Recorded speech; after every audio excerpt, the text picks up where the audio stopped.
Nu, šobrīd ir tāda situācija, ka mēs būtiski audzējam aizsardzības izdevumus, un skaidrs, ka tas ir pastāvīgs pieaugums. Ja tas nav kaut kas, kas būs 1-2 gadus, tas būs skaidrs, vismaz mēs runājam par 10 gadu. Ja.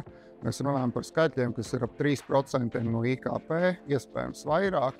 Mēs runājam par absolūtiem skaitļiem, kas pārsniedz miljardu eiro gadā.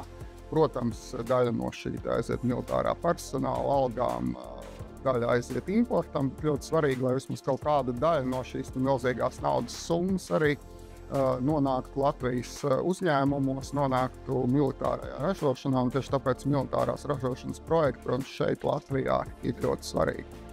Un, plašāk runājot, protams, kad militārai rūpniecībai, arī inovācijām militārā jomā ir tāda pozitīva blakne, ko mēs tīpaši redzam, piemēram, Izraēlā, ka tas veicina arī cita veida inovācijas, un tā skaitā arī šo militāro tehnoloģiju pēc tam izmantošanu arī civilā jomā.